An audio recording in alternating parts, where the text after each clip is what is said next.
హైదరాబాద్ లోని జాగృతి కార్యాలయంలో దీక్షను కొనసాగిస్తున్నారు కల్వకుంట్ల కవిత. ఖమ్మంలో అరెస్ట్ అయిన తర్వాత కవితను రాత్రి హైదరాబాద్ కి తరలించారు పోలీసులు. దీంతో ఇక్కడ కూడా దీక్షను కంటిన్యూ చేస్తున్నారు. వెలుగుమట్ల బాధితులకు న్యాయం జరిగే వరకు పోరాటం చేస్తామని అన్నారు కవిత. అర్ధరాత్రి ఖమ్మంలో తెలంగాణ జాగృతి చీఫ్ కవితను అరెస్టు చేశారు పోలీసులు. జెడ్పీ సెంటర్ అంబేద్కర్ భవన్ దగ్గర వెలుగుమట్ల బాధితులకు న్యాయం చేయాలని నిరాహార దీక్షకు దిగారు కవిత. కూల్చేసిన చోటే బాధితులకు ఇంటి స్థలాలు, ఇందిరమ్మ ఇండ్లు ఇవ్వాలని డిమాండ్ చేశారు. దీంతో ఉదయం కవితతో దీక్షకు దిగిన విశారదన్ను అరెస్టు చేశారు పోలీసులు. అయినా వెలుగుమట్ల బాధితులకు న్యాయం జరిగే వరకు పోరాటం చేస్తామని అన్నారు కవిత.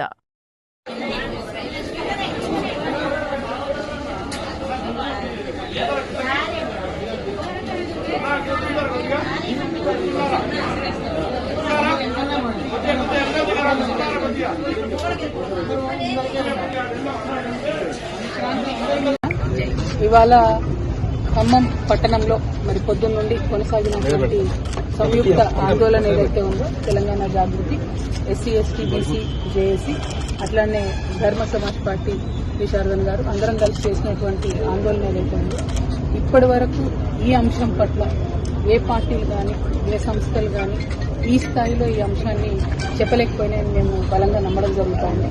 ప్రత్యేకించి ఆ ప్రజల యొక్క సమస్యలను, వాళ్ళ ఆకాంక్షలను రాష్ట్ర స్థాయిలో వినిపించగలిగినని మేము బలంగా నమ్ముతున్నాం. ఈ అంశాన్ని వదిలిపెట్టేది లేదు. రకరకాల పోరాట రూపాల్లో ఖచ్చితంగా ఇది పరిష్కారం అయ్యేంత వరకు కూడా పనిచేస్తామని చెప్పి అక్కడ భూ నిర్వాసితులు ఎవరైతే ఉన్నారో వారికి మేము విశ్వాసం కల్పిస్తా ఉన్నాం.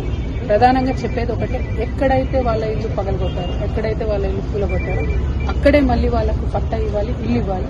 ఎందుకంటే అది ప్రభుత్వ భూమి కాదు, అది భూదాన్ భూమి. భూదాన్ భూమి అంటేనే పేదలకు పంచే భూమి కాబట్టి అక్కడే ఇవ్వాలన్న మెయిన్ డిమాండ్తోని మా పోరాటం కొనసాగుతూనే ఉంటుంది. అది వివిధ రూపాల్లో ఉంటుంది. దానికి సంబంధించి మీకు ఫ్యూచర్లో మేము కార్యాచరణ చెప్తూ వెళ్తాం. Thank you. జై తెలంగాణ.